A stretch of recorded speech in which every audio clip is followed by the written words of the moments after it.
Hello students, कैसे हो। आज मैं आपके लिए लाया हूँ रियोड्रिंग के जो 3 पार्ट मैंने तुम्हें समझाए थे, तो उनको एक साथ समझाने के लिए आज कुछ उदाहरण लिखे हैं और उन्हें ध्यान से समझना। हालांकि बोर्ड के जो पेपर होते हैं उसमें केवल एक ही प्रकार बार बार पूछा जाता है, लेकिन थोड़ा सा यह है कि सीखने के लिए, समझने के लिए और आगे जो कंपटीशन लेवल के जो एग्ज़ाम होते हैं उसमें बहुत सी तैयारी करनी होती है। कॉम्पिटिटिव लेवल के जो एग्ज़ाम होते हैं उसमें तो उस तरीके से जो है बच्चों को तैयारी करने के लिए हमने जो 2 या 3 प्रकार के थे वो सब समझा दिए। हालांकि इसमें एक प्रकार ऐसा है जो बोर्ड में हर बार पूछा जाता है, तो मैं अभी उसके बारे में समझाऊंगा, तो ध्यान से समझना। बोर्ड पे लिखे हैं मैंने, देखो। पहला टाइप इसमें मैंने बताया था, शुरुआत में बताया था ये वाला फर्स्ट टाइप में। इसमें क्या था, इसमें शुरुआत में एक खालिस्तान आएगा, ठीक, और बाद में एक छोटा सा हिस्सा आएगा लिखा हुआ। वो एक वर्ड भी हो सकता है, एक सेंटेंस भी हो सकता है और एक ग्रुप हो सकता है वर्ड का। और बाद में जो है ब्रैकेट के अंदर कुछ वर्ड दिए होंगे इस टाइप से, ठीक है। तो ये जो ब्रैकेट में दिए होते हैं ये हमारे मतलब क्रम इनका बदला हुआ है। हमें क्या करना होता है कि जो हिस्सा हमारे पे दिया है लास्ट में और जो हिस्सा हमारे पे बाद में है उसमें से उन शब्दों को सही क्रम में लिखकर, यानी उनको समझकर और उनको जो है यहाँ खालिस्तान वाले हिस्से में यहाँ पर भरना होता है। तो फर्स्ट पार्ट जो है हमें ये कंप्लीट करना होता है इस जगह पर।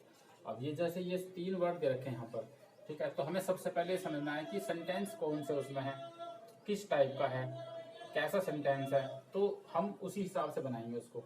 तो सबसे पहले हमें सब्जेक्ट देखना है, तो लिखा दीज न्यू डॉल्स, तो ये पूरा हमारा सब्जेक्ट है, ठीक है। दीज न्यू डॉल्स, तो यहाँ पे नंबर 1 पे आ जाएगा, 2 पे आ जाएगा और 3 पे आ जाएगा। इस क्रम से इनको यहाँ पर हम सेट कर देंगे। तो एक तरीका तो ये था। इसमें एक दूसरा सेंटेंस है ये वाला, ये दे रखा, थोड़ा सा हिस्सा दे रखा, सेकंड पार्ट मान लो इसे, और फर्स्ट पार्ट में हमारे ये दे रखे हैं। तो माई ब्लू पेन, ये इसका क्रम होगा, my blue pen is very costly, ये चीज यहाँ पर आ जाएगी। तो ये जो तरीका हमने समझाया था ये रियोड्रिंग के अंतर्गत ही आता है और ये फर्स्ट टाइप है। तो इसे बच्चों ने किया होगा, समझा होगा, एक्सरसाइज दी थी मैंने वो भी की होंगी और उन्हें कुछ समझ में भी आया होगा कि यदि हम सेंटेंसों की पहचान कर लेंगे सही से और उन जो हमारी यूज होने वाली सिंपल वर्ब हैं और जो मेन वर्ब हैं उनकी पहचान कर लेंगे तो हमें उस सेंटेंस को बनाना आसान हो जाएगा, उसे कंप्लीट करना आसान हो जाएगा। अब इसी इसमें दूसरा जो बताया था वो सेकंड टाइप का ही है। इसमें क्या था, इसमें शुरुआत में थोड़ा सा हिस्सा दिया होगा सेंटेंस का कुछ पार्ट, और बाकी का जो हिस्सा है वो हमें ब्रैकेट के रूप में दिया होगा। यहाँ पर भी कुछ वर्ड दे रखे हैं ऐसे ही अलग अलग, तो वो हमें इसके हिसाब से यहाँ जो बाकी का खालिस्तान है इसमें हमें रखना है। तो किस तरीके से, जैसे लिख रहा है walking is good for health, तो ये एक क्रम होता है, इस क्रम से इन शब्दों को यहाँ पर हमें एडजस्ट करना, तो हमारा कंप्लीट सेंटेंस हो जाएगा। ये जो है ये सेकंड टाइप की हमारी रियोड्रिंग है। एक इसमें दूसरा देखें, द टीचर, अभी बाद में हिस्सा दे रखा है सारा जितना भी है। अब इसे कैसे करें, तो इसमें देखने वाली बात है, मैंने पहले बताया था कि हम पहचान करते हैं किससे, जो हमारी सिंपल वर्ब की यानी हेल्पिंग वर्ब होती है उससे, या फिर जो मेन वर्ब है उससे। ये 2 ही तरीके हैं पहचान करने के, नहीं तो सेंटेंस को पहचानना थोड़ा मुश्किल हो जाता है। हालांकि और भी हैं एक तरीका, 1-2 तरीके, लेकिन सबसे मेन तरीके यही है। तो इसमें रखा है, ये है हमारी वर्ब की फॉर्म, ये हमारा सब्जेक्ट दे रखा है। तो the teacher found the monitor absent, ठीक है। तो इस तरीके से ये बन जाएगा, the teacher found the monitor absent। तो ये क्रम है। तो ये फर्स्ट टाइप में हमारा ये हो गया, सेकंड टाइप में हमारा ये हो गया, और एक तीसरा प्रकार बताया था जो ज़्यादातर पेपर में आता है और अधिकतर यही है। कई साल के जो पिछले साल के जो पेपर देखे गए हैं उसमें अब जो पैटर्न बनाया है बोर्ड के पेपर में वो यही तरीका है कि इस तरीके से पूरा सेंटेंस ही दिया होगा लेकिन उनका क्रम बदला हुआ है। देखो ये जो शब्द लिखे हुए हैं ये क्रम बदला हुआ है, इसको सही क्रम से हमें लिखना है। तो सही क्रम से लिखने का वही तरीका है कि पूरे सेंटेंस में सबसे पहले ये देखो इसमें वर्ब की फॉर्म कौन सी है, उसी के अकॉर्डिंग हम शब्दों को सेट करेंगे। अब इसमें देखो ये जो ड्रिंक दे रखा है, ये ड्रिंक की सेकंड फॉर्म है। ड्रिंक मीन्स पीना और ड्रिंक मीन्स पिया। तो सेकंड फॉर्म किस में आती है? जो पास्ट इंडेफिनेट के अफर्मेटिव सेंटेंस होते हैं, केवल उन्हीं में ही हमारी वर्ब की सेकंड फॉर्म लगती है, वी सेकंड जो होती है, वी1 और वी सेकंड। तो हम क्या करेंगे, इसका रूल लिखेंगे पहले, क्योंकि इनको समझने के लिए थोड़ा रूल की ज़्यादा ज़रूरत होती है।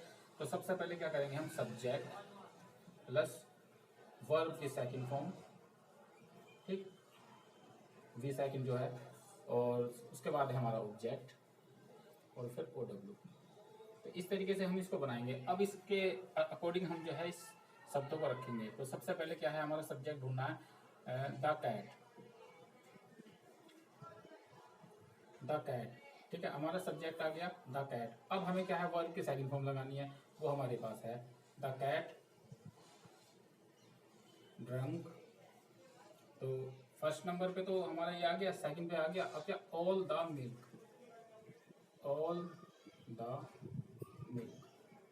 तो इसका अर्थ होगा कि बिल्ली सारा दूध पी गई। तो ये हमारी सेकंड फॉर्म ने हमको ये पहचान दिला दी कि ये पास्ट इंडेफिनेट का अफर्मेटिव सेंटेंस है। और जब हमें वर्ब की फॉर्म का पता चल जाएगा तो हमें उसका सूत्र भी लिखने में आसानी हो जाएगी। जब सूत्र उसका लिखा जाएगा, जो रूल है जो वो लिखा जाएगा, तो सेंटेंस के जो शब्द हैं हमारे पास जो बिखरे हुए हैं इधर उधर, तो वो एडजस्ट करने में आसानी हो जाएगी। तो इस तरीके से जो है रीऑर्डरिंग का जो तरीका है बनाने का, वो सबसे बेस्ट तरीका यही है कि सबसे पहले तुम्हें अपना जो है सेंटेंस को पहचान कर, उसकी पहचान करके और उसके अकॉर्डिंग उसका रूल लिखकर तब उसको तुम करोगे तो आसानी होगी, ठीक है। और एक बात और बताऊं कि बिना प्रैक्टिस के कोई भी काम नहीं हो पाएगा। मैंने देखा कि मैं रोज जो है एक दो एक्सरसाइज देता हूं और बच्चे पता नहीं बना रहे हैं नहीं बना रहे, भगवान जाने। एक दो बच्चे हैं जो रिप्लाई करते हैं, बाकी का तो पता ही नहीं है। देखते हैं सब, वीडियो देख लेंगे, लेकिन उसको बनाएंगे या नहीं बनाएंगे ये नहीं पता। कितना सीख रहे हैं कितना नहीं सीख रहे हैं ये नहीं पता। कोई रिस्पॉन्स कोई नहीं, किसी से पूछते हैं तो वो रिस्पॉन्स देने को तैयार नहीं, कोई बताने को तैयार नहीं। पर चलो कोई नहीं, कम से कम देख रहे हैं, इतना ही बहुत है। देखने से ही बहुत कुछ सीखने को मिलता है। तो जितना ज़्यादा करेंगे उतनी प्रैक्टिस होगी उनकी, और जितनी प्रैक्टिस होगी उतना ज़्यादा सीखेंगे। आने वाली क्लास में जो बच्चे हैं जो नेक्स्ट क्लास में आएंगे इस साल, तो उनके लिए तो बहुत आसान होगा अगर वो अब प्रैक्टिस कर लेंगे। तो रीऑर्डरिंग का जो हमारा टॉपिक था उसके अकॉर्डिंग हमने 3 तरह के ये सेंटेंस तुम्हें समझाए हैं। अब इनके ऊपर प्रैक्टिस के लिए मैं एक मिक्स एक्सरसाइज दूंगा, तो वो एक्सरसाइज मैं ग्रुप में डाल दूंगा। तो सभी बच्चे उसको देखें और ध्यान से करें जरूर, क्योंकि ये काम जो ऐसा है कि बिना करे काम नहीं चलने का। इंग्लिश अगर सीखनी है, इंग्लिश में अगर थोड़ा सा सही होना है, तो बिना प्रैक्टिस के काम नहीं है, ठीक है। तो धीरे धीरे प्रैक्टिस करोगे अच्छी तरह हो जाएगा।